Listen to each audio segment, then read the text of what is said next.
a message for so many women. Like, we will often self-select out of opportunities because of things like imposter syndrome or not being willing to step up into a challenge, which is not something that guys typically do.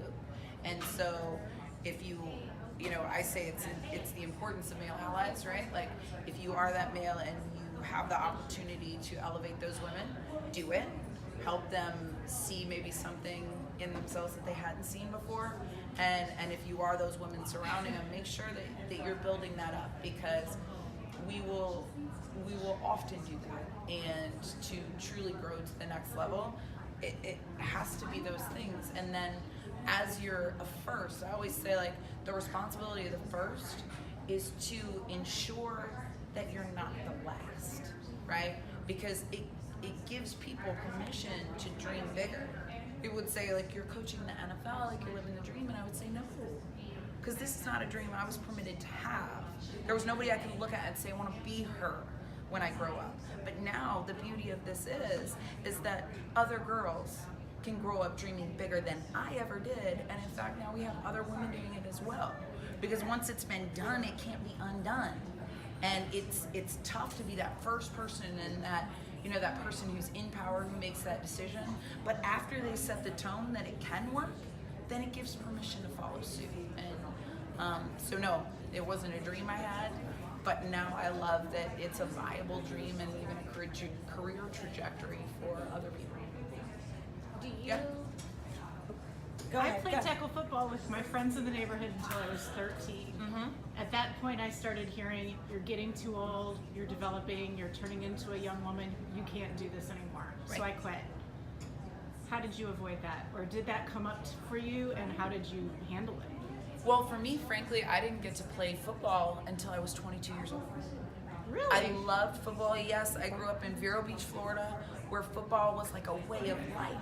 And we loved it, but I didn't have the opportunity to play because it was just girls don't play.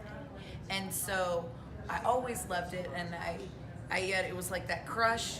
You could never quite get them to notice you, right? And yet when I got to college, I found rugby for the first time. And I was like, wait a minute, what is this crazy awesome sport? Like, it's like soccer meets football, and they don't wear pads and they tackle, and I'm totally doing this. Right. So I played rugby for all 4 years at Boston College, which I lovingly say was one of the secrets to my success, because I learned how to tackle with no pads and no helmet. So when you gave me pads and helmet, and so when I made my first football team at 22, I made a small promise, which was, I will step up to every challenge the game puts in my way. And I had no idea what I was getting myself into with that promise, I can promise you that.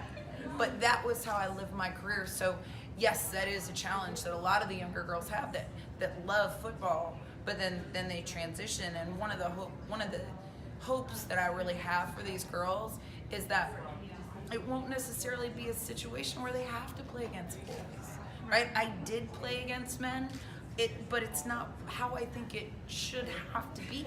And that's your gridiron camp. Yeah, well, the gridiron camps, yes, those are my flag football camps for girls. It was really special to me to open that up to girls, because I noticed I was coaching at so many football camps, and all of them were for boys.